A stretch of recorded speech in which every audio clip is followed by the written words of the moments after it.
At this time, we have a speaker, Jacob Shapiro. He is the Director of Research at Bespoke Group, which protects, grows, and compounds wealth and meaning for the successful entrepreneurs and families.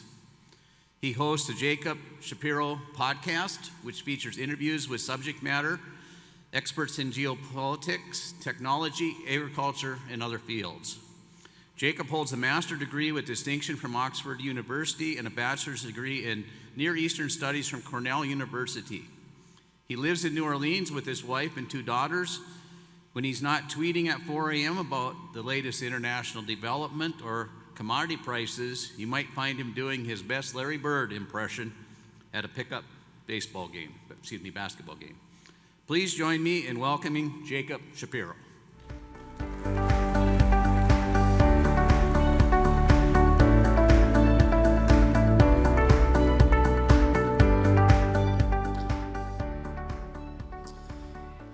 Good afternoon. I have the dreaded after lunch spot. Hope you guys had a good lunch. My best friend listens to my podcast to help him fall asleep at night. So if you feel yourself drifting off to the sweet, dulcet tones of my bass, it's okay. We all need rest too. You won't offend me at all. I start every presentation the exact same way, which is I have been given the profane task of speaking to you today about politics. All of you have political opinions in this room. I also have political opinions. Not only that, I guarantee you that my political opinions are better than your political opinions. If you'd like to hear about how much more just and wise and self-righteous I am than you, I find it takes about 3 bourbons to enjoy the conversation. Happy to provide that. If you're ever in New Orleans or if we get some time after this, we can do that as well. They also didn't tell me, by the way, that this evening is a cornhole tournament. If I'd known, I would have stuck around and taught you all how to play and talked about politics while we were doing it. But unfortunately, I have to catch a flight later this evening. Okay, now, the reason that people listen to me is not because I give them political opinions, it's because I give them an objective sense of what I think is going on in the world.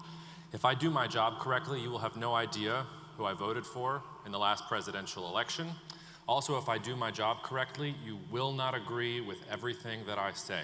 If you agree with every word out of my mouth on this stage, I have failed you. My job is to try and challenge you and to think a little bit differently, to think about the world as it is in front of us and not necessarily how we want it to be. And sometimes that can raise inconvenient and uncomfortable truths. So try and set aside your preconceptions for the next 45, 50 minutes. There'll be plenty of Q&A time, and if you want to go at me then and tell me all the ways that I'm wrong, I love that. That's fun for me. That's a bonding experience for me, so I look forward to it. I want to begin by sort of disagreeing actually with our first speaker this morning and giving you a sense of where I think we are in the world in general and why things are changing. So many times this year at ag events that I've been to, I hear economists and other speakers come up here and talk about how we're just in a bad cycle, that this is the cyclical nature of agriculture. We're going through one of these downtrends. Don't get too glum. Things are going to come back around. Export markets are going to come back around. Everything is going to be okay.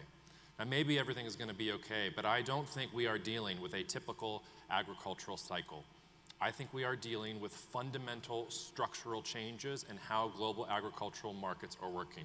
I would go so far as to say all the things we think we know about cycles, we might need to throw out the window, because they're not going to help us understand this world in front of us. Now, if we're trying to understand the world today, I want to take us back roughly 100 years ago when the global agricultural markets that we experience today were really built. The 1920s were a really bad time for the American farmer. They were a bad time for the American farmer because during World War I, we didn't just invent things like tanks and new ways to blow each other up. We also had the modern advent of modern fertilizers. And so productivity and yields for farmers all over the world, and especially in the United States, surged. And the result of that, the reward for farmers producing more than was ever thought possible, was that the prices of the things that they grew and raised collapsed, to the extent that you had farmers burning their crops in the field, shooting their livestock in the barns to try and keep the prices to a level where they could break even. Insert Herbert Hoover, who was Secretary of Agriculture at the time, and he decides he's going to try and kill 2 birds with 1 stone. He's going to save the American farmer by having them export their surplus calories abroad for higher prices. And because Europe had torn up most of its agricultural base during the war, there were plenty of willing European buyers. The second bird he wanted to kill was he thought that if we kept the Europeans fed, if American farmers rose to the challenge and fed the world, that people would not embrace these new ideologies that were rising, like communism and fascism on the European continent. Now, he whiffed on goal number 2.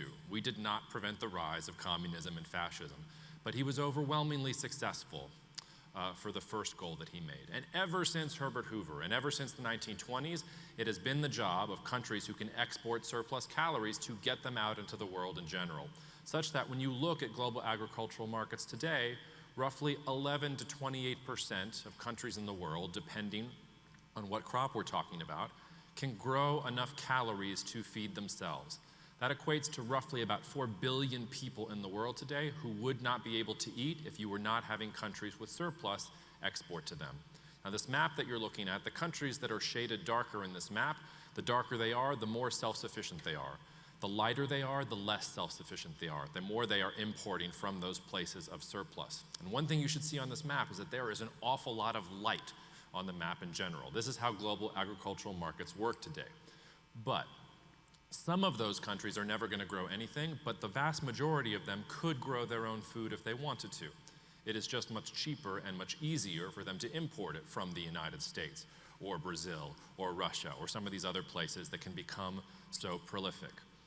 Now, here in the United States, we are pretending like this is still what's going on, that the globalization of agricultural markets continues apace. So much so that even though we are the most agriculturally fertile and blessed country in the entire world, we now import more food than we export.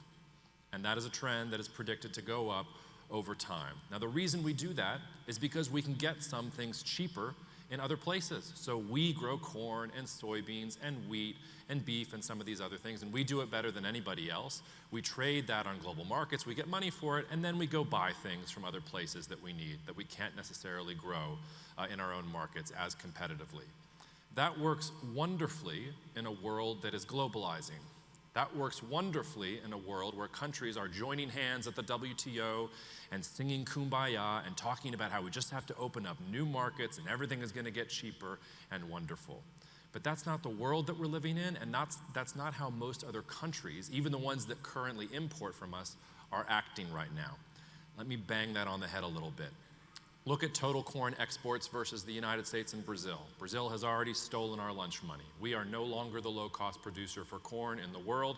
That is Brazil, and it's going to be Brazil going forward. They're just getting started. I know we're going to talk about China and tariffs, and China's not buying soybeans. The bigger issue is not tariffs. The bigger issue is that this is a long-standing trend of Brazil outgrowing us when it comes to soybeans. They have become the low-cost producer for soybeans. Now, yes, our quality is higher, but if you're China, whereas 15 years ago you didn't have another alternative in the market, now you can just go to Brazil and buy soybeans. And the Brazilians will pay for it in yuan too, so they don't even have to use the dollar while they're doing it. That's why when China gets into a tiff with the US government, they can just stop buying soybeans altogether. That means if you're exporting soybeans to China, you are hostage to the geopolitical relationship between Donald Trump and Xi Jinping, which even for somebody who is an expert in these things, I will tell you, is not that predictable. It's not just corn and soybeans, though. A couple of years ago, I used to use Ethiopia as the butt of my jokes at the beginning of my presentations to get laughs, because the Ethiopian government said they were going to become self-sufficient in wheat, and that they were going to start exporting wheat to the rest of East Africa. And I said there was no way that Ethiopia could have possibly done that. There was nothing in their history that showed they were capable of that. And it took all of 2 years for them to make me look like an idiot. Even as they fought a civil war in their own country, even as they killed hundreds of thousands of their own people, the Ethiopian government went out to Ethiopian farmers, bought them new seeds, bought them new machinery, taught them how to use fertilizers in different ways, and in 2 years they were self-sufficient and they started exporting to other places in East Africa. Brazil, they're not going to stop at corn and soybeans. They're now experimenting with varieties of wheat that can grow in tropical climates, and their yields on these things are already increasing in general.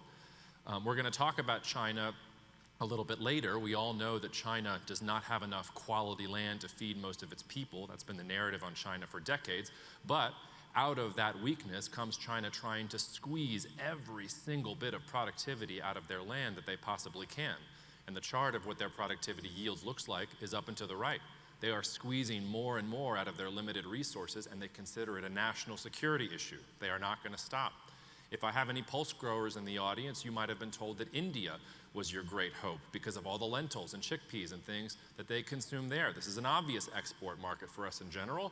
Well, the Indians have doubled their production of pulses in just the last 20 years, and they have plans to double most of their production of a lot of different commodities going forward. If I have any beef folks in the crowd in general, yes, we're going to talk about tariffs a little bit later and what's going on with beef prices, but I also want to put in your mind that what's happening in the beef market is a long-standing trend. We have had declining beef exports, U.S. beef exports, going back for the last 3 years. We were down 11% in 23, 2% in 24, down 8% so far year to date in 2025. And the thing that should disturb you is that it's not just China on that chart. If it was just China, that would make sense. But we're down in Southeast Asia.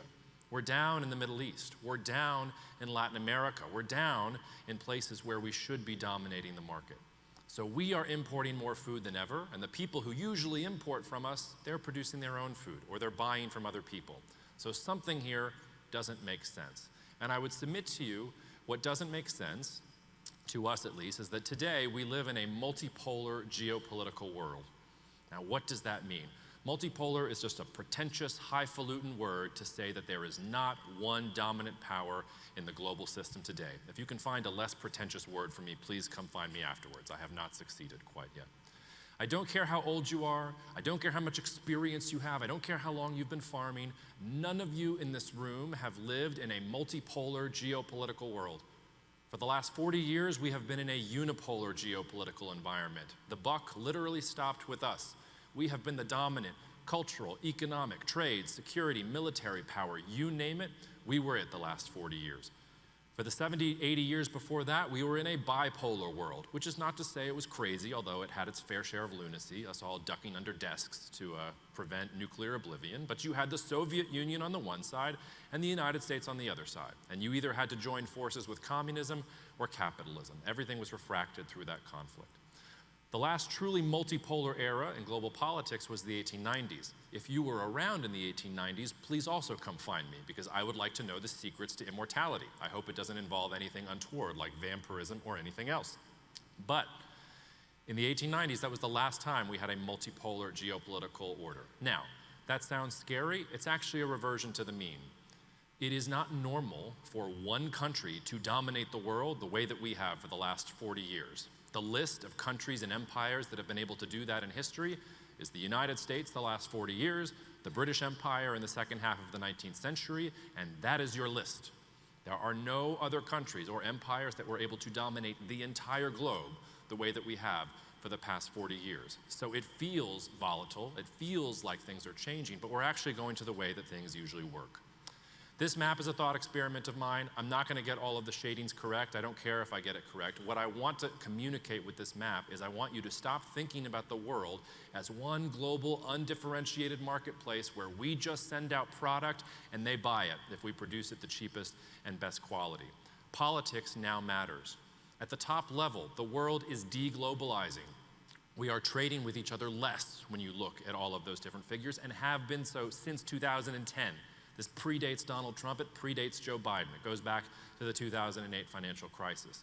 Now, ironically, and I want you to keep a contradictory idea in your mind at the same time, within these competing spheres of influence, there's actually opportunities for more trade integration, more globalization, if you want to light your hair on fire with these words in general. So in North America, in the dark blue, there's actually opportunities for more trade integration with Mexico and Canada and some of these allies. When the Europeans are shaded in that ugly shade of teal, there's more integration for those European powers in general. Ditto that for the Chinese in the orange. The red is Turkey. That makes people sit up in their chairs sometimes. If you think I'm reaching, they're building military bases in every single one of those countries. India, I cannot figure out if India is going to take over the world or collapse in on its own poverty, so I've just punted and thrown them into a category of middle powers. Again, it does not matter whether I get the shadings right. It matters that this is the world that we're looking at anymore. This is the world that we are looking at going forward. And it is going to be dependent on politics. Our relationships to these markets is going to be inextricable from politics going forward. That can feel a little abstract, so let me put a little bit of meat on that bone. This is a chart I stole from my sometimes podcast guest, Marco Papich. He did this brilliant thing where he looked at how the US dollar traded so far this year based on time zone. So currencies aren't like equities, they trade 24/7. And what he found was that in North American time zones, the dollar was roughly flat on the year. Nothing much had changed, not much to see here, everything going along fine. When the Europeans are awake, they're selling the dollar. It's down 6 to 7% on the year based on European time zones. And when the Asians are awake, they're selling to the tune of 11 to 12% on the year in general. So even as we continue with business as normal, all of these other markets and countries are saying we don't trust the dollar so much anymore. In fact, we want to de-dollarize. We want to reduce our exposure to the dollar going forward. If we had been here in January, the best investment advice I could have possibly given you would have been to sell all of your assets and put them into gold bars and shove them underneath your bed. That is the type of thing that only happens during multipolar eras, when people don't like the current system and are looking for alternatives because the current system has become so volatile and so dynamic in general. Now, you might be asking yourself, Jacob, that all sounds very neat and tidy, so why does it feel like the world is falling apart every other week? And I would submit to you that what's happening is we have a government that is governing like a unipolar power in a world that has become fundamentally multipolar. Raise your hand if you know who this gentleman is on this slide. A few. That is William McKinley, President of the United States from 1898 to 1900. Why am I showing you a picture of President William McKinley? Well, it's largely because President Trump won't stop talking about this guy. He loves William McKinley, and it makes a lot of sense that he does. The media is breathless about the unprecedented foreign policy of Donald Trump, how he's doing things that have never been done in the history of US foreign policy. Nonsense. Donald Trump is copying and pasting William McKinley's foreign policy and trade policy and just updating it for 2025. William McKinley was a self-professed tariff man. He loved tariffs. He smacked tariffs on just about as many countries as Donald Trump has. William McKinley was also an imperialist. He was president when we beat the Spanish in the Spanish-American War, which saw us spread our influence from the Philippines all the way to Puerto Rico. If you want to read a particularly sordid chapter in our national history, read about what we did to the Philippines in the early 1900s when we took it from Spain. Now, William McKinley, he was assassinated in office. You probably know his vice president, Teddy Roosevelt, who took over for him afterwards. William McKinley's policies were fabulously successful. He set up the United States for tremendous economic growth and success going forward. But the reason he was successful was because when he was president, we were the dominant and up-and-coming manufacturing power in the world. We manufactured more of the world's goods than any other country at the world at the time. And we were coming to displace the British. So when we decided to protect our industries, or when we decided to withhold what we made from different parts of the world, it actually mattered in a meaningful way, and all of this led to a virtuous cycle of growth going forward.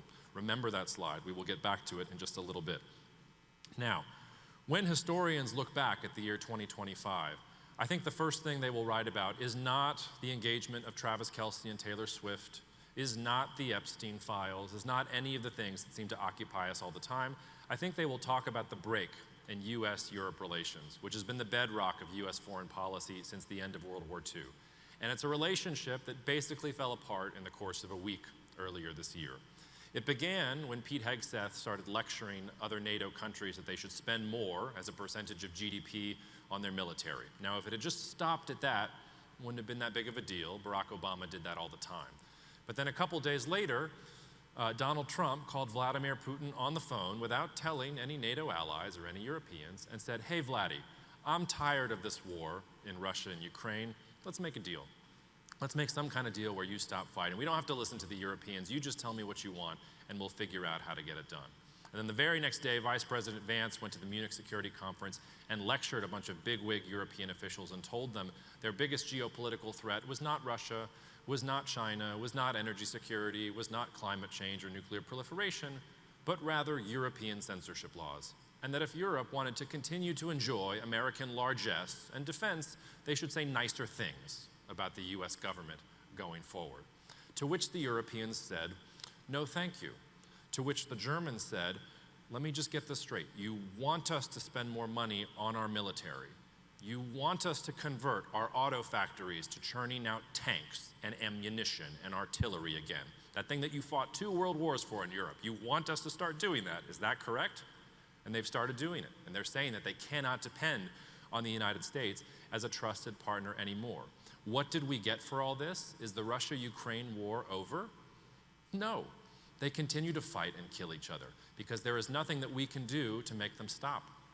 There is nothing that President Trump can give Vladimir Putin that will make Vladimir Putin stop fighting in Ukraine. And there is nothing that President Trump can do to Ukrainian President Volodymyr Zelensky to make Zelensky stop fighting that war in general.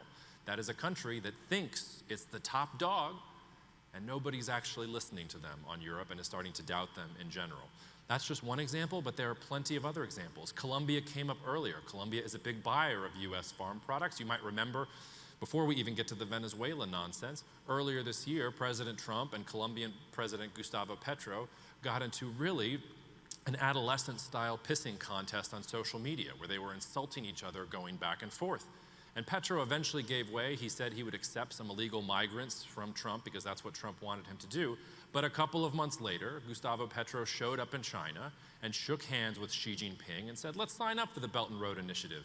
I don't really trust the United States anymore. There are a bunch of, I'll quote him, white slavers up there, and I'd rather be dealing with China going forward. How about Brazil? Brazil is one of the only major countries in the world that we have a trade surplus with. All these tariffs are supposed to be about reducing deficits with countries because that's a threat to our national security. We don't have a deficit with Brazil, we have a surplus.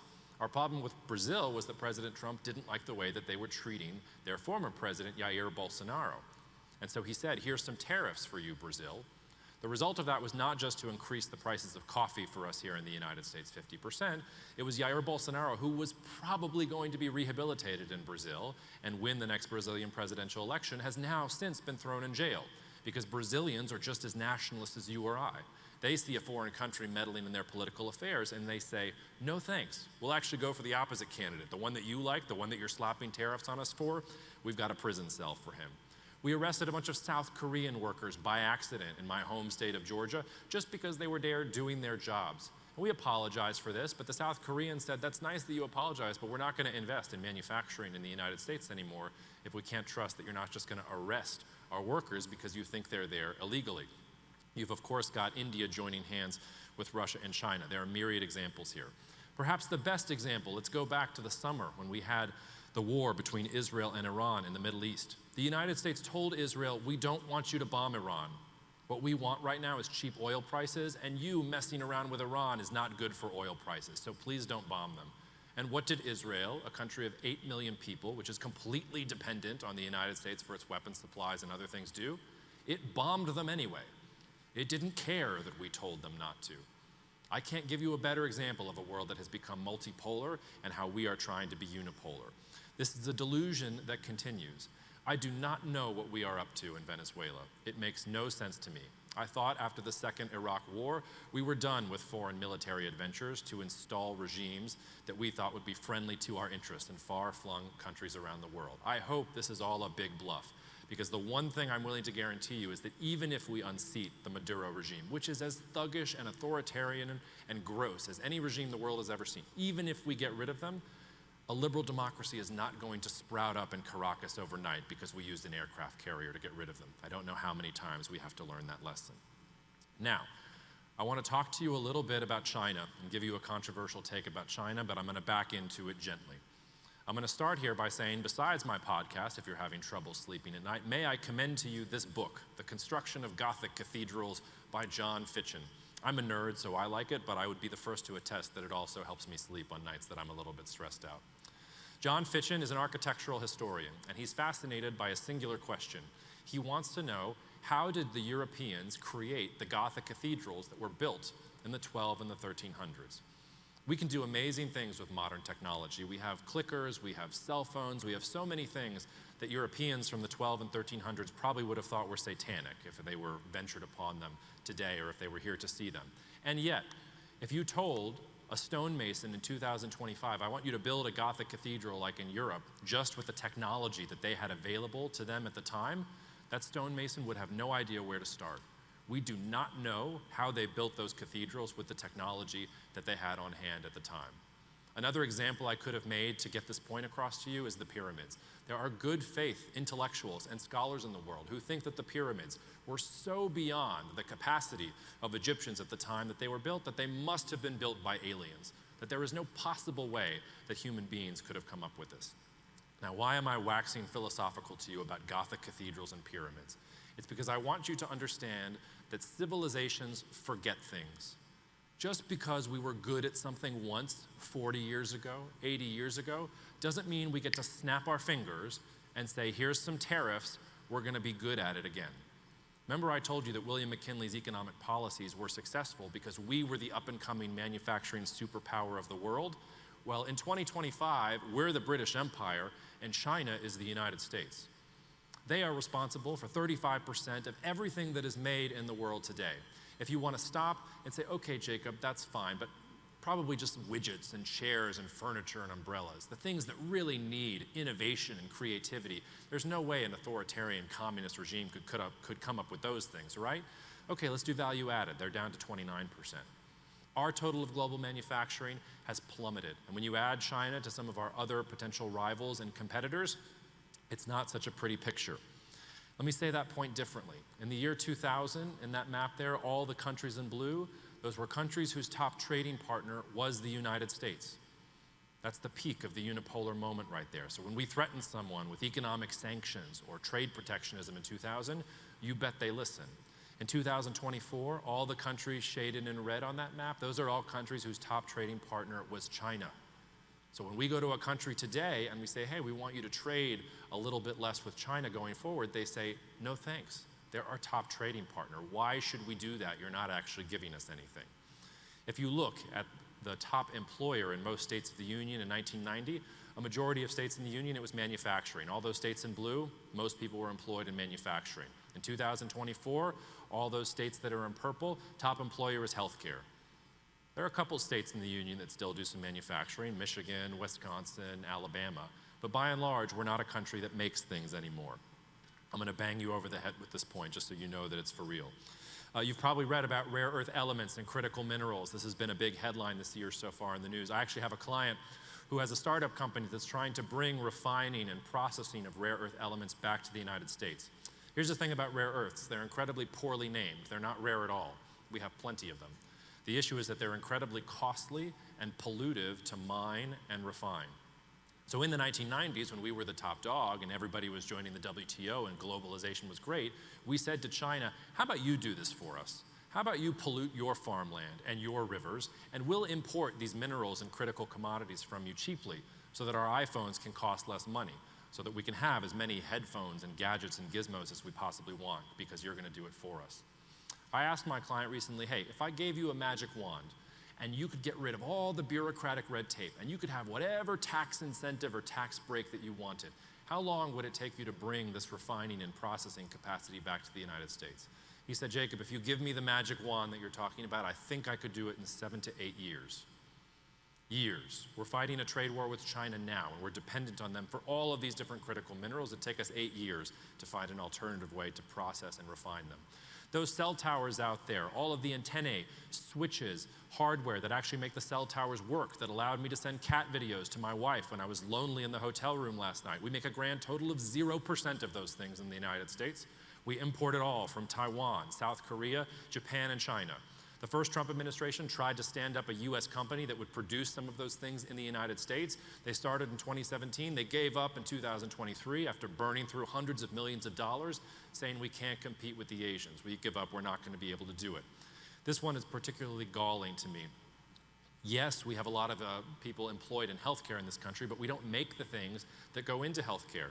If you look at the active pharmaceutical ingredients and many of the products that we use all the time, say the ibuprofen that I gave my 3-year-old when she had an ear infection last week, well, 50% of the APIs that we're importing from the rest of the world come from either China or India.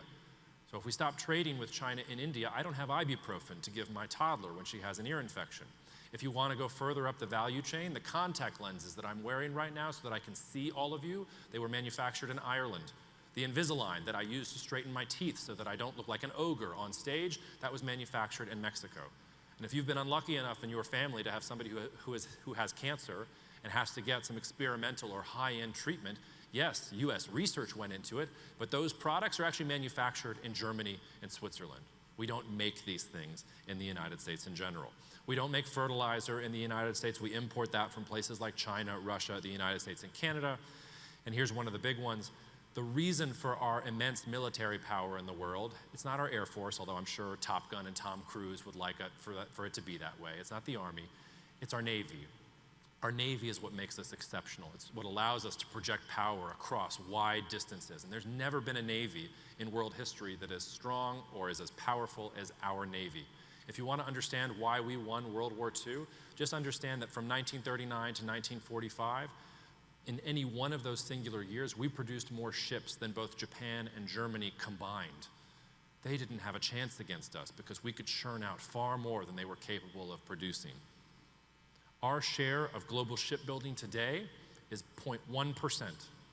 We produce 0.1% of the ships that are made every single year. Yes, we have 250 or 275 of the most advanced, most lethal, most sophisticated submarines and battleships the world has ever seen. The Chinese are churning out ships by the 1,000 every single year. All they have to do is kamikaze our ships and we're up the creek without a paddle. We literally don't know how to make these things quickly or cheaply anymore. Now, you might hear all that and say, boy, that sounds bad, Jacob. This is the part where I want to tell you, actually, relative to problems that most countries have, we're doing pretty well. Every single country in the world would kill to trade places with us because none of the problems that we have are things that are insurmountable. We have the resources to overcome all of them, which is not something that most countries can say. Every problem that I've talked about up here is actually an opportunity, and I treat it that way when I'm investing capital. So let's look at the other side of the coin. Let's look at China. China, this is a map of the world from China's perspective, is a profoundly weak country. The technical geopolitical term for China's position in this map is screwed. They are surrounded on all sides by US defense treaty allies. South Korea is a US defense treaty ally. Japan is a US defense treaty ally. The Philippines is a US defense treaty ally. It has been the top priority of the Chinese Communist Party since 1953 to take back Taiwan. And they haven't done it because they don't have the ships, they don't have the planes, they don't have the Marines, they know that they're not capable of it. I do not lose a wink of sleep about China invading Taiwan or World War III in the South China Sea. If China invades Taiwan in the next 3 years, I will come back here on my own dime at the 102nd convention and I'll eat this clicker for you in front of you. That's how confident I am in that projection right there. It's all a way to justify defense budgets and other spending around that. China's big problem is wealth inequality, which is ironic. This is supposed to be a communist country. Communist countries are supposed to be equal. China is anything but. You have coastal provinces and cities in China which are better and more glimmering and more sophisticated than any of our cities in this country. They're absolutely incredible. And yet, you also have hundreds of millions of Chinese peasants living in the interior of the country on something like $8.50 a day, who are living like real peasants as if it were the 1950s. And what Xi Jinping has to do is he has to redistribute wealth from the coast to the interior. And he has to do it not so fast that the wealthy people come and chop his head off, and not so slow that the peasants get frustrated and go find him and chop his head off. It is the least appealing job to me in the entire world. And all of which is to say, Xi Jinping does not want to fight a trade war with the United States right now. That is at the bottom of things that he is interested in. China will fight a trade war if we pick at it, but what they want more than anything else is to make a deal. They will bat their eyelashes at us. They will tell us all the things we want to hear because they have much bigger fish to fry at home. Now, if you've been following the news, you know that the Trump administration announced a framework trade agreement with China a couple of weeks ago, and that China has started purchasing American soybeans again. If I was advising you, I would tell you, pretend like that deal doesn't exist, because I don't think it's worth the paper that it's printed on, or the computer that it was typed on, or wherever it exists. I would take you back to the first US-China Phase 1 trade deal from the first Trump administration, when the Chinese promised to purchase roughly $275 billion worth of US agricultural products. In the end, they purchased 58% of their commitment. Corn farmers were happy because China purchased a lot of corn. It was harder for them to get their hands on corn, but if you were a soybean farmer during this time period, you know what I'm talking about. China wasn't buying their commitments in general. China is going to tell us whatever we want to hear because they want to deal with their own economic problems, and the moment that they can source some of these products from somewhere else or produce it for themselves, they are going to stop buying from us. If you are relying on China as a future export market 3-5 years down the road, I'm here to tell you, you're going to be sorely disappointed. Now, if you can make money off of China in the next year or in the next 3 years or the next 5 years, go, do it. Laugh your way all to the bank. All I'm telling you is that you cannot build a strategy for the long term thinking that China is just going to go back to buying again. That's not what's going to happen. They don't want to buy from us. They've already shown us that. Our most important trading relationship and the biggest bilateral trading relationship in the entire world is the US-Mexico relationship. It far surpasses the US-China trading relationship. And by the way, the US-Canada relationship is just behind it. So here's another silver lining. I think everything that President Trump has been doing with Canada and Mexico over the course of this last year is basically taken from the art of the deal.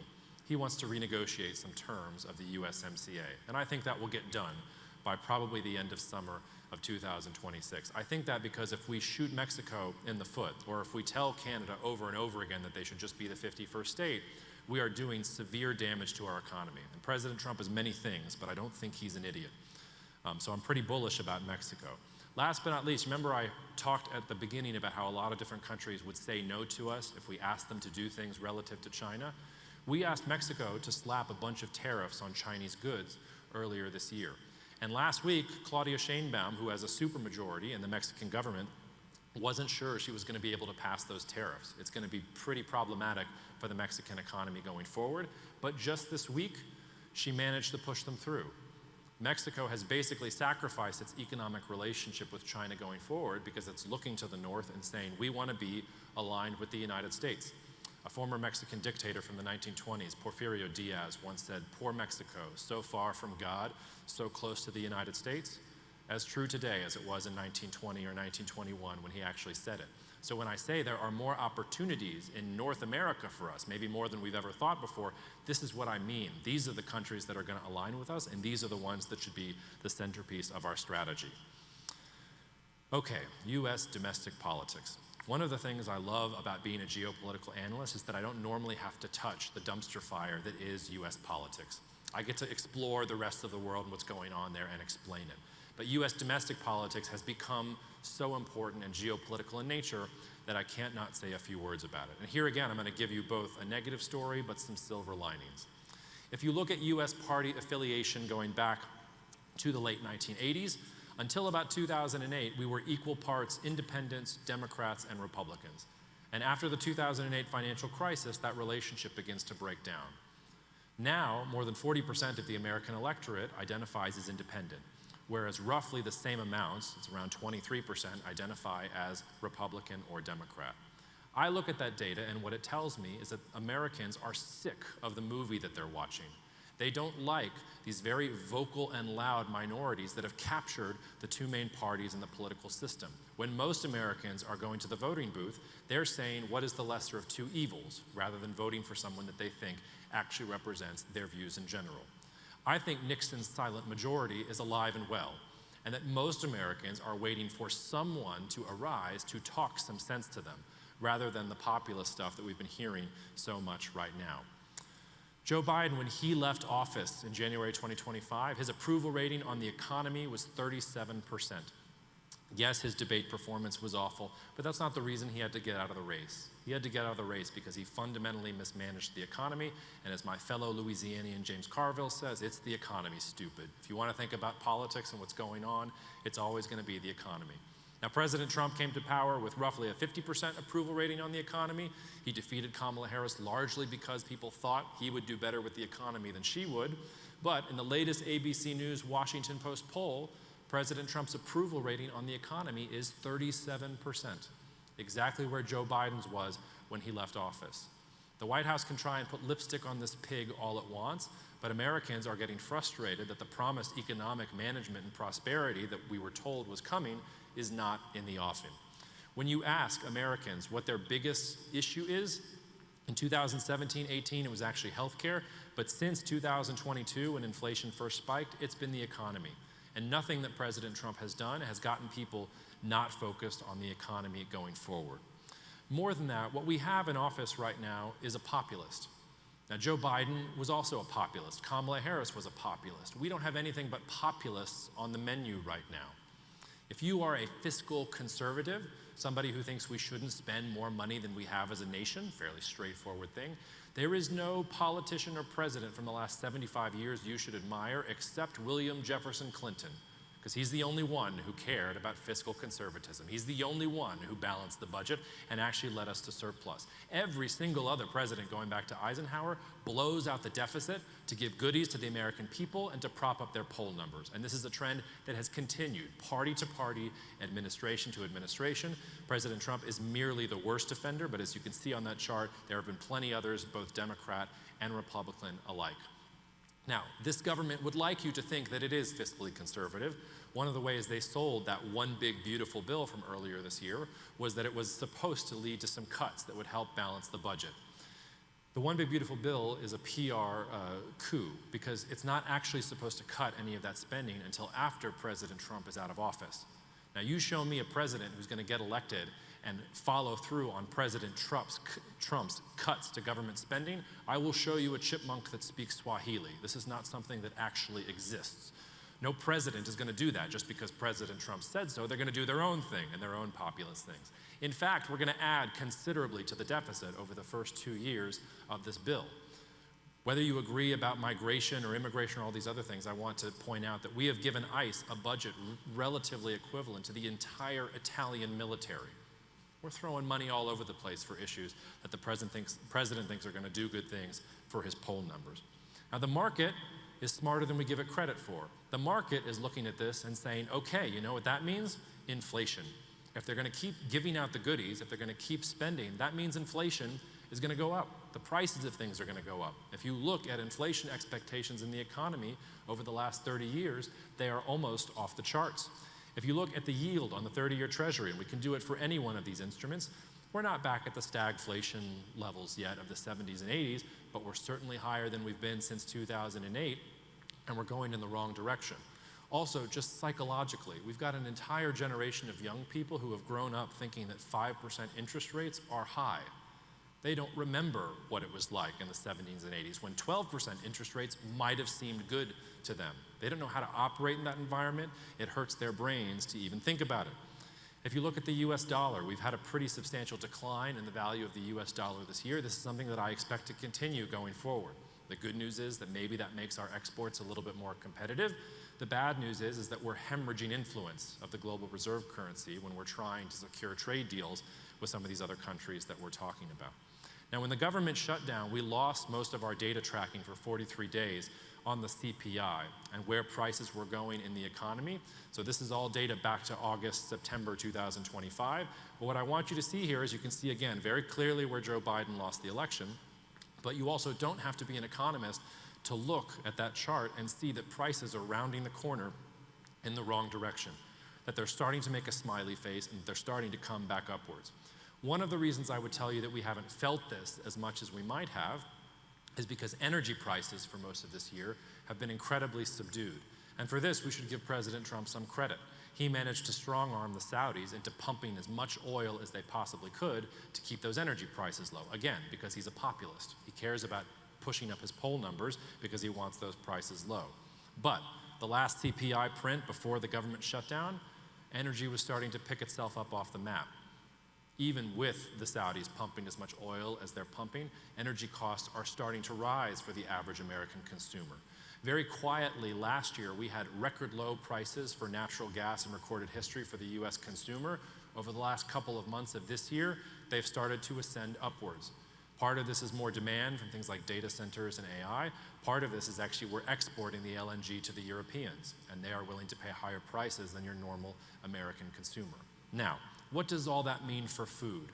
What does a populist government do when food prices start to rise? Well, to skip to the end, nothing that helps the producers or the farmers, because you do well when the prices go up, and the administration wants to make sure that the prices are kept artificially low. So when the price of eggs goes sky high in February and March, and people start complaining about it, and President Trump sees it being talked about on all the news channels, what does he do? What is the America First strategy in bringing egg prices down? Well, of course, it's let's import millions of eggs from Turkey and South Korea. That sounds good, right? That's going to help the US egg farmer. When the price of beef starts surging, And we've had a couple of rough years in the beef industry in the United States. This is the type of year that you're maybe able to make up for some of those tough years, maybe even put something in a way for future years when you're dealing with some of these markets that are tough. The US government looks at this and says, this is not good for our beef farmers. We need to quadruple our imports of Argentine beef. We need to tell the ranchers they don't understand tariffs. In the long run, the tariffs will be good for them. We just need to explain it to them. And by the way, while we're at it, we're going to lend $20 billion to Argentina, the most heavily indebted country in the IMF, a country whose entire fiscal and monetary policy for 100 years has been to borrow money and not pay it back. That's literally what they've done since World War I. That's how we're going to help the American beef farmer. Now, President Trump has heard that this is ruffling some feathers in farm country, and so he's deploying the exact same playbook. He's saying, don't worry, I have goodies for you too. I've got tariff revenue for you. I've got money for you. Here's some farmer aid. Maybe I'll give you some $2,000 tariff checks. Maybe I'll even eliminate the income tax. I would love if we eliminated the income tax, but it's not fundamentally realistic. And we got that $11 billion worth of tariff relief for farmers going forward. It's all populism. It's all playing a game of whack-a-mole so that you can keep your poll numbers up and not necessarily do the hard things that we need to do when the economy is in the position that it's in. Which leads me to sort of the last point that I want to make before I give you a thought experiment to close. I think US farmers have two paths forward. And you'll probably tell from the tone of my voice which one I prefer, but I think two are viable. The first is we start thinking about food more as energy than we ever have before.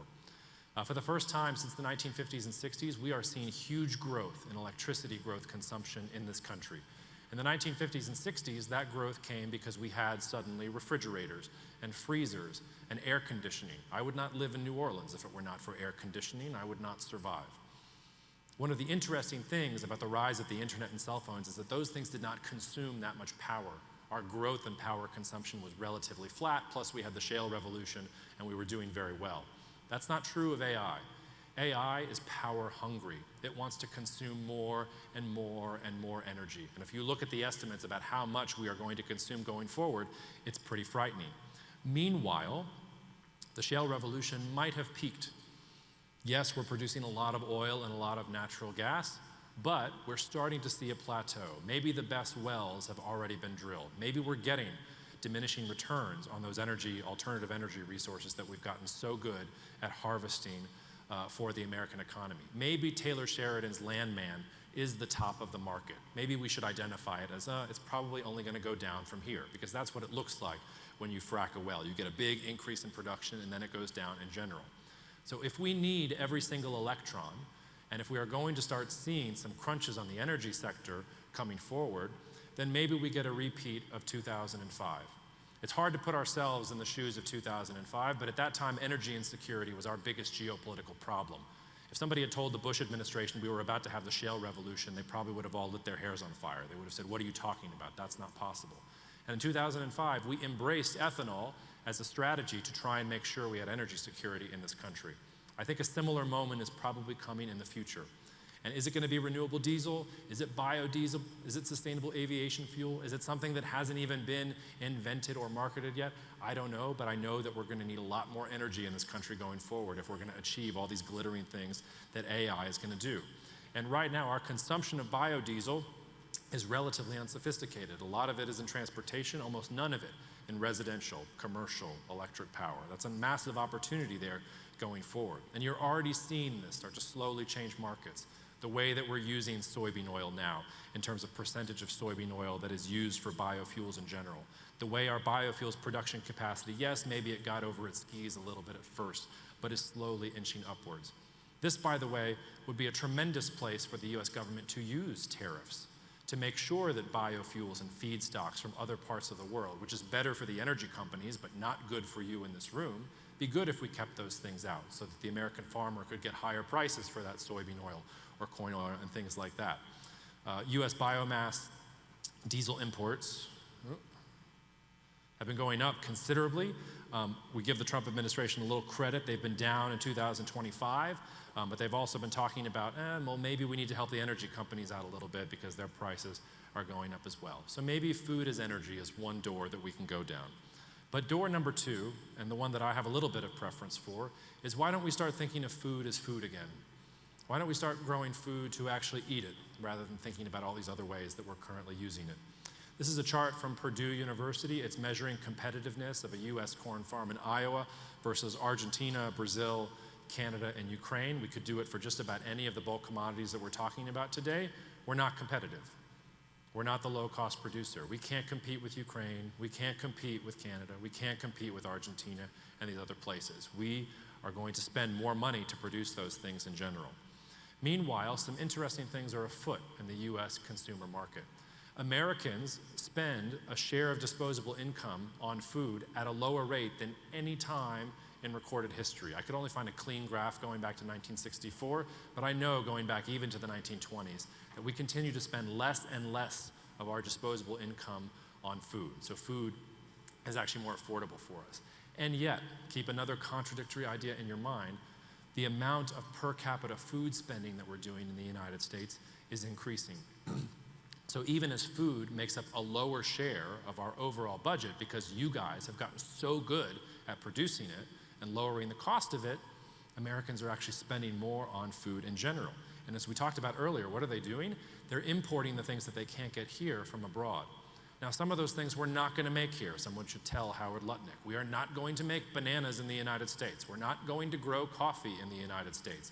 But fruits, vegetables, the things that the market actually wants, there's no reason we should be importing these things. We can make them better here at much higher quality and do better things for the U.S. farmer. And meanwhile, we're importing them from abroad. Also, look at what the market is telling you. Millennials and Gen Zers are spending a much higher percent of their disposable income. Ooh, we didn't like that point. That's okay. Millennials and Gen Zers are spending a much higher share of their disposable income on food that they think is healthy. And here, I'm your target customer. I'm a geriatric millennial. I'm wearing this ring all the time so I can track my heart rate and my HRV and see how nervous and stressed I get when I'm up here talking to audiences. A hipster in Brooklyn will always pay $15 for that loaf of sourdough bread. I guarantee it. Americans will whine and complain about the price of the food that they are buying, and they will still buy it. There is nothing in the Constitution that says that we are entitled to life, liberty, and cheap corn. That's not in there. Americans are the best at whining in the world, but they're also going to buy it no matter what happens. So when you look at market developments in general, look at Coca-Cola. Coca-Cola's been laughing its way to the bank in the last year or two, not because we're drinking more soda, but because they have this partnership with Fairlife where they have this dairy milk drink that doubles the protein and cuts the sugar. And they're making billions of dollars off of it because they've been able to sell it as a health food. My wife likes these new protein bars called David protein bars. They started selling in September 2024. The first week they were in business, they made $1 million worth of revenue. They ran out of supply, and so while they generated more supply, they started literally shipping supplies of boiled cod to the people who had bought their protein bars because that was such a great source of protein. So these are people who are willing to spend extra money for the joy of boiled cod because they like their protein. They think it's actually healthy for them. If I had told you 10 years ago that it would be fairly normal for a person to go into a grocery store and spend $15 on a six-pack of non-alcoholic beer, you would have thought I was nuts. And yet that's exactly what's happening in the market today. Non-alcoholic beer is going to become a $100 billion industry, if not a $1 trillion industry in the years ahead. And that was sitting there right in front of all of us. What do you need to make non-alcoholic beer? Not a whole heck of a lot. You just have to have some good marketing and some barley and figure out how to make it in general. So the market is telling you, the US market is telling you we can afford more, we want more, and we want it to be healthy. And I think there's a silver lining there too. We've gotten into this trap where we produce at high scale with low differentiation. Things are fungible. Corn is corn. It's just about producing it and getting it out into those export markets. Let's get more trade deals. Let's get it out there. We're competitive in general.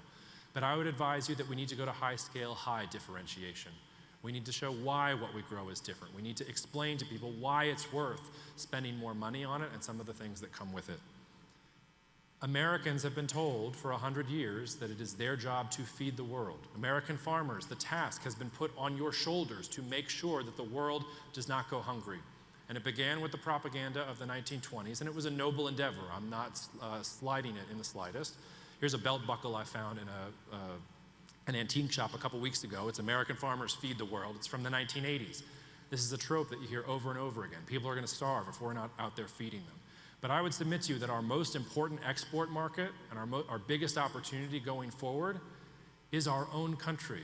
Why don't we start feeding ourselves first? Our average food insecurity rating in the most agriculturally blessed country in the history of the world is 10.4%. 10.4% of American citizens do not have secure access to healthy food.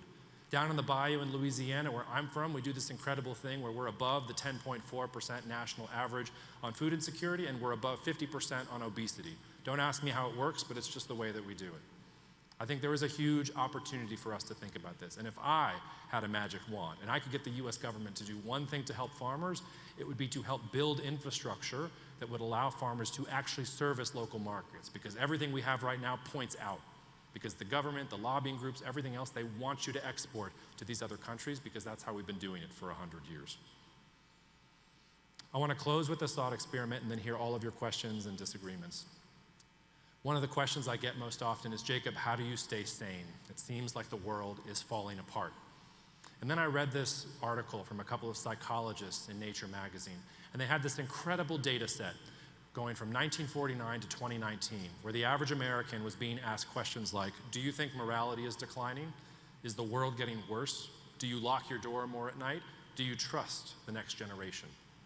And 84% of the time, from the years 1949 to 2019, Americans said, morality is declining, the world is getting worse, I don't trust my neighbor, and these kids these days, they have no idea what's up.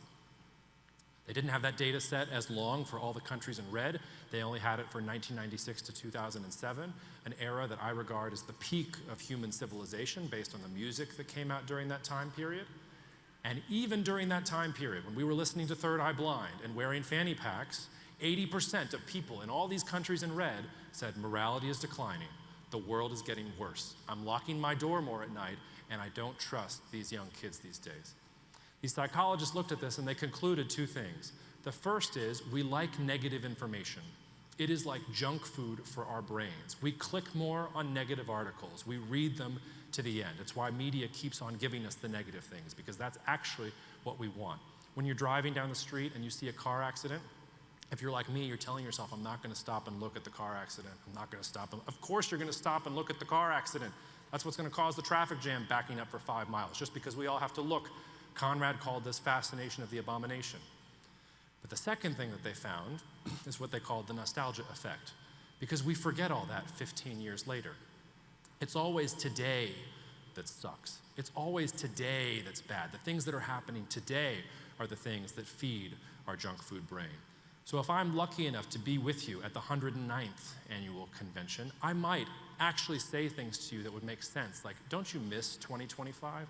Don't you miss how civil our discourse? Don't you miss how good we had it as farmers? Don't you miss the millennials and Gen Zers who were ready to take up the baton for a new generation? Man, things today, they're not good. Morality is really declining in general. So with that in mind, I want you to sit with this picture for a minute. It's a picture of Wall Street in 1896, and I want you to imagine what it's like to be in the picture. Let's say that it's summer in New York City, no cars yet, so it's a horse and buggy. We can maybe imagine how that smells. It's probably a pretty dark street at night. I don't see any gas lanterns or anything like that. There's certainly no electric light yet. Maybe we smell the starch of the conservative clothing. Let your imagination run. What is it like to be in New York City in 1896? And then check out what Times Square looks like 15 years later in 1911. And this is the thing about multipolar eras. We don't like change. We are predisposed to thinking that negative things are happening all the time, but multipolar eras are times of immense change. They're times of cultural effervescence. They're times of technological innovation, like with AI. They're times of energy revolutions, like with renewables and some of the other things that are happening. And the companies and folks who do well during multipolar eras are not the ones in the fetal position waiting for things to go back to the way that they were before, or saying, we just got to hold out for a couple years. We'll get those markets back. We'll figure out how to do this going forward. But are those who recognize that something fundamental has changed, and that if you can provide the market with the thing that it's asking for, if you can solve its problems, you're going to do fabulously well. So I asked ChatGPT what a farm in Bismarck might look like in 2041. This is what it gave me. I have no idea if this is realistic or not. It seems a little far-fetched to me. But when you're thinking about the future, and if you take one thing from my presentation, let it be this. Let it be that I'm Joseph interpreting Pharaoh's dreams, and I'm telling you there's going to be 7 years of plenty and 7 years of famine. And here today, we're at the start of the 7 years of plenty. Now is the time to start making investments and changes so that you can capture what I think are fundamentally positive changes happening years down the road. If you wait too long, if you keep thinking about China, if you keep thinking that the way that we did things in a globalized unipolar era is going to work, things are not going to go well for you. But if you accept that we are changing and you look at all of these opportunities around us, I think that we will be just fine. So with that, happy to hear your questions, comments, and disagreements.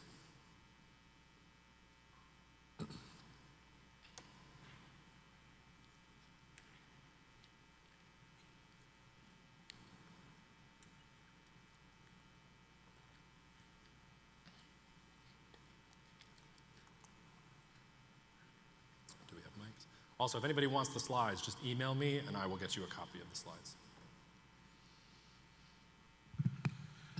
I'm curious your thoughts on the artificial intelligence revolution and what that will mean for everything you laid out today from a very broad view. Let's pretend that AI continues to move forward and we get to something like a robot that recognizes itself. Will it have a fundamental change in everything you've outlined here today? Or what are your thoughts? Yeah, so F. Scott Fitzgerald said that the key to intelligence is keeping two contradictory ideas in our minds at the same time and not going insane. So when it comes to AI, I will ask you to try and do that. Artificial intelligence, I'm incredibly bullish on. It's going to increase productivity and growth and change the world in ways that we can't possibly imagine today and in some ways that we can't imagine. That said, AI is a bubble in the United States right now. We're being sold a bill of goods, which is namely that in a year or two, with just a few more data centers or a couple $100 billion more of investment, we're going to reach general artificial intelligence. And this is going to be able to solve all of our answers, and robots are going to recognize themselves, and we're going to have relationships with them, and it's going to completely upend human society. I don't think that's the way it's going to work. I would look to the way that AI is being deployed in China right now for how it's actually going to change our lives. Because in China, rather than justifying all the investment, and it's a lot of CapEx investment, by saying we're going to reach general artificial intelligence, they're productizing it. They're looking at very, very specific pain points in the economy, and they have 10 different startups that are trying to solve that pain point, and it's changing the ways that they do things. So is artificial intelligence going to change things in the United States?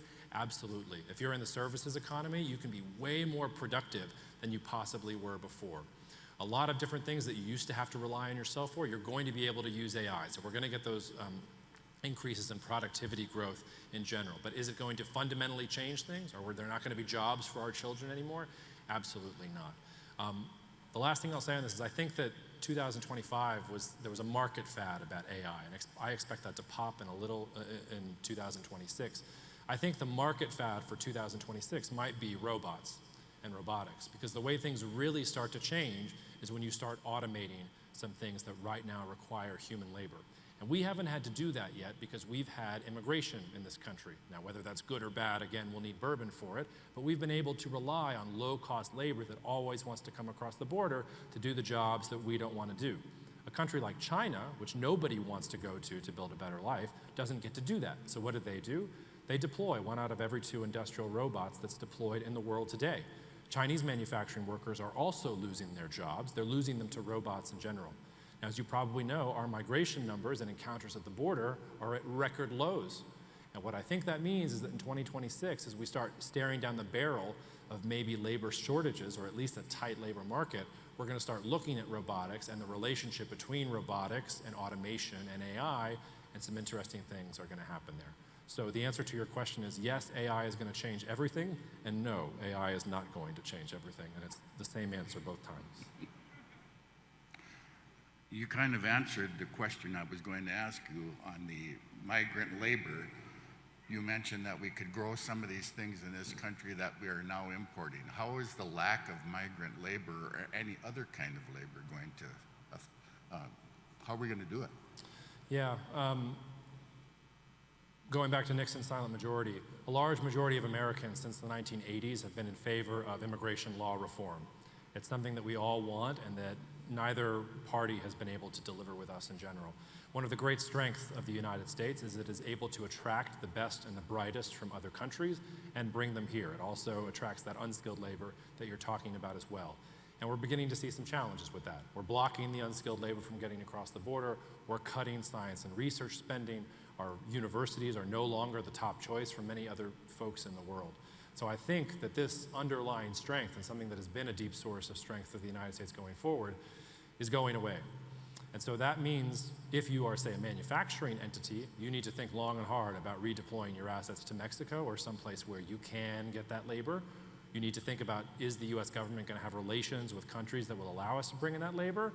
Or you just have to admit to yourself that robotics and automation is the only way to go, and that I have to use some of this energy that's being generated in the economy to do that in general. So that's why I say I think automation and robotics, if we keep up with these immigration level rates, is where we're going to have to solve that question, because waiting on immigration law reform, well, we might as well be waiting for the second coming. I get that light really bright.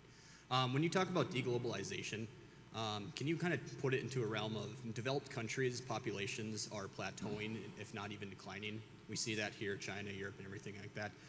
When we're talking deglobalization, are we missing out on those countries that are expanding their population, or we need to look more towards that? Or how are we going to make up for maybe some of that demand? Demographics is a double-edged sword when it comes to analysis. I would be the first to tell you that demographics give you a really important source of information about what's going on in the world today.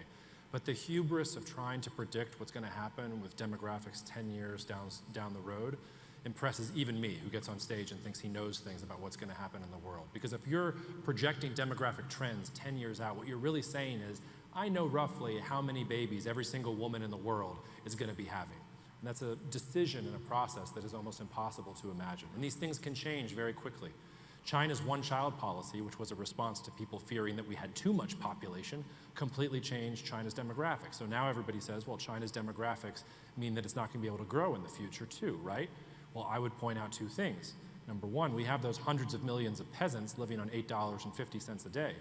If you can double their income, you don't need more babies to increase consumption. You just need to make sure that wealth goes to those peasants and that they spend money on things that are made in China going forward. Plus, the Chinese government has gone from one-child policy to as many children as possible policy. They're going to pay out massive amounts of money to Chinese women now who are willing to have more babies. Look at Poland as an example. Poland had some of the worst demographics in the European Union until Russia invaded Ukraine. And now somewhere between 5 and 7 million Ukrainian women and children have fled Ukraine and gone into Poland. And suddenly Poland has this huge demographic dividend. If you're looking at the broad global scale, yes, we are going to see population probably continue to grow out to 2040 and 2050. And there are some markets for US goods that I'm really optimistic about. Everything that I said, I don't think you should turn your back on the export market. I think there's opportunities out there. Indonesia would be the top of my list. It is a beautiful population pyramid. They can't grow the things that we make. They want to consume them more and more, and they're becoming wealthier. There are all sorts of opportunities that are out there in that sense. Once we get to 2040, 2050, though, and this is to your point, we start getting population decline. And this is not something that has happened in the modern world. Part of the key aspect of modernity is more people, more production, more consumption, more this, more that. And at a certain point, we're going to have to start looking at the world and say, how do we maintain our current level of development even as our population starts to decline? Now, if we can figure out how to do that in a way such that our growth is still higher than our population decline, then we're going to be fine. And we're going to enjoy things on a per capita basis, especially if robots are helping take care of us at that time. But that's a ways down the road. So I rambled a bit. The short answer to your question is, yes, there are still tremendous opportunities in the world globally when it comes to demographics. Indonesia is one of them. You have to have a high risk tolerance for Africa, but there are countries in Africa that are up there too. And then I'm especially partial to countries in the Western Hemisphere that are closer to home and which will be in our sphere of influence. So don't think I'm saying zero exports at all. I'm just saying be selective about our exports. And to your point, pick those countries that are going to be good markets for us going forward. Being you're somewhat of a historian about everything that's gone on, and with the way our country is today, and the president we have today, and what has happened in this country where one man has thrown the whole world into turmoil, what events do you see, or when do good people step forward and take over and start making good decisions for what's best for this country? I'll give you two answers to that question. First of all, I don't think the world is in turmoil. I think the world's doing pretty well. Now, if you're in Russia or Ukraine, you think the world's in turmoil. If you're in Israel and Palestine or Gaza, you think the world is in turmoil. But that's one of the interesting things about multipolar eras. You get these little brush fires all around the world. And if you're in the brush fire, it's bad. 60,000 people died in Sudan in the last couple of weeks. It's the most underreported, horrific thing happening in the world in general. But look at the Russia-Ukraine war. How many times did the media tell us it was going to be World War III? I lost count. Did it go anywhere beyond Russia and Ukraine? No. Did the Israel-Iran war create World War III? No. Is there world war in the South China Sea because China's taking Taiwan? I've said no. So I think the world is actually much more stable than we give it credit for, and I wouldn't over-index on that. As to your question about the United States, it was Winston Churchill who said about us that you can always trust Americans to do the right thing after they've exhausted all the other possibilities. And I think we are busy exhausting those possibilities right now. If you look back at American history, usually these periods of tremendous political change happen when the economy goes completely off the rails. And this has happened 3 times in our history. It happened in the 1970s with stagflation, and that brought us Ronald Reagan and victory in the Cold War and everything that came with it. It happened in the 1920s, and that brought us FDR and the refounding of the Republic and victory in World War II and everything that came with it. It also happened in the 1850s, and the better angels of our nature failed in the 1850s, and we killed each other because we couldn't come to terms with it. It was Shelby Foote who said, our great American skill, talent when it comes to politics is compromise. So my answer to your question is, I think we will figure it out, but unfortunately the economy is going to have to get a lot worse. But when the economy does get worse, when those ratings go from 37% to 20%, I expect we will stop arguing about which bathroom somebody is supposed to go to and start arguing about the difficult policy decisions we're going to have to make to support our economy in general. One of the depressing things is, as I said in my remarks, both parties are giving us populists. Nobody right now is giving us the sober medicine. Maybe there's a glimmer of hope in that last midterm election where you had moderates in New Jersey and Virginia take large percentages of those gubernatorial races. Maybe that's a sign of something to come, but unfortunately I think things are going to have to get worse before they get better. And if I had to put a timeline on it, I think it's one more presidential cycle. I think we get one more populist, and then maybe the sun starts to come up. Maybe. Hi, thanks for being here. I'm Joanna Larson from Cheyenne. I've had the opportunity to study and travel all over the world, which I'm very fortunate for. So I had a lot of thoughts about what you said, getting back to growing food for food. Do you think there's a particular country that those of us who are working on that problem very realistically every single day should be looking toward? Are there any that stand out or examples that you can share? In terms of for American farmers or in terms of supporting the domestic markets themselves? Well, just in terms of countries that maybe you have seen who have gone with that path that you laid out successfully, or not successfully. No, it's a great question. Because the answer is different if we're talking about U.S. markets. Then I'm going to talk about Mexico and North America. But I think what you're really talking about is what are examples of countries in the world that have been able to put food production first. The biggest laboratory for this is Sub-Saharan Africa, because in Sub-Saharan Africa, they're basically growing cash crops, and we enjoy them, whether it's our chocolate or our coffee or anything else, and then they're below subsistence level with a bunch of these things. There have been some really interesting pilot projects in places like Ethiopia, places like Ghana, where they're trying to become more self-sufficient in food production and also put more money into the hands of producers. The European Union has also actually been ahead on this, where they've started to put restrictions on the labor that goes into some of those cash crops. So they want to make sure that the farms that they're getting the cacao from or the coffee from are actually treating those people correctly and are not using child labor. I think another example of this, and this is a failed example, is India. India is a huge success story if you look back to the 1960s and 70s. If you look at the 1960s, you had American scholars saying there was no possible way India was going to feed itself. And India responded to that with a green revolution and became self-sufficient in a lot of different other commodities. They're at a similar moment today. And the Indian government has been trying to get to reform agricultural markets in India so that it is more self-sufficient. They have failed thus far because every time Modi tries to do it, the farmers drive into the cities on the tractors and say, absolutely not, we want our subsidies and we want our handouts, and we won't vote for you unless you give us our subsidies and our hands out, and it sort of falls on its hands. So yeah, I would look towards places like Ghana, Ethiopia, where I've seen interesting things on self-sufficiency, and if you want to see a system where it's not working, even though they're trying, India is a really compelling example. Mary Bloomhagen, District 2. I want to kind of follow up on that question. We have an entity of 7 restaurants, potentially 8, and called Agraria LLC that North Dakota started. And do you see that as a way for us to make food as food and be leaders in the U.S. market in teaching people about where our food comes from and how valuable our food is from the United States? It's certainly a viable path. The restaurant industry is a tough one, and your margins are going to be a little bit rough, but if you've got the energy for it and if you've got the model figured out, absolutely. I'll put my own money where my mouth is and say I have a small farm myself where I grew up in East Georgia, and what we're doing is we're putting in an orchard and thinking about agritourism and growing high-margin medicinal herbs and other commodities that folks are really looking for there. I didn't have the stomach for getting into the restaurant business because I've got other stuff to do too. Maybe when my daughters are old enough to be the waitresses, I'll reconsider it and they can help me out on the project. But I would commend you for the creativity behind it, because I do think that if you put out solid and healthy product, it's going to stand out among others, and eventually people will flock to it. But yeah, I wouldn't undersell just how tough the restaurant business is, even if you're doing great on all these other things. Let's do one more over here, Jacob. Oh, where's he at? Go ahead and follow up. Hello? There you Okay, go. Mike B. I think we do know how tough the restaurant business is, Mark could tell you, and that it is ebbing and flowing, but we already have that infrastructure, and how can we, is this message truly what you are talking about as well, that we are saying what is made here is valuable, and these are the producers that are making it, and people were flocking to those restaurants.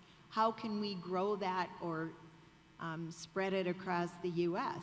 We've already started, and we know the growing pains of it. Well, I'll start talking about you first of all. If you need a hummus consultant, because I think the hummus in this country is revolting, I'm happy to actually make real hummus that tastes good like it is in the Middle East and help you with that. We have everything we need. We've got the chickpeas, but we're just not producing it the way that they do in the Middle East. So I'll talk about it with you, and let's find other social media influencers. Those David protein bars I talked about with the boiled cod, that's just because Peter Attia, this longevity guru in Silicon Valley, said he liked David protein bars, and suddenly they were off to the races. So we just got to find some social media personalities who can get a good story out there, and then maybe you'll get even more people to flock to it. But the long game, and this is with restaurants, just stay in the game, and eventually word of mouth, people will come to you. But I'll help you, and I'm sure there are others who will help you if that's the path you want to go down. All right, last question, Mike C. Why do you think that farmers are slow to go to where the consumers are? Like the organic market is growing. The soybeans are $24 a bushel, corn is $8 a bushel, oats are $7 a bushel. So why won't the farmers go where the customers want them to be? We don't like change, I think is first of all. But remember, I grew up on a farm, and the thing that makes people like farming, and the thing that, or at least I'll speak personally for myself, the thing that is nice about farming is you don't have to think about that stuff. You get to be out in the field, one with the land, producing with your hands. You have a relationship with this thing that has been passed down generation to generation. So you're not stuck in front of spreadsheets and thinking about marketing plans and what does the consumer want. It's your job to be really good at growing the thing and moving from there. So I think it's a skill set that does not naturally go with the farmer in general, who is always a small C conservative, is trying to do things the way that they are before. But you know, that's psychoanalysis. With my psychoanalysis and $4.50, you can get a cup of coffee at Starbucks. But that's my best guess for you. Good?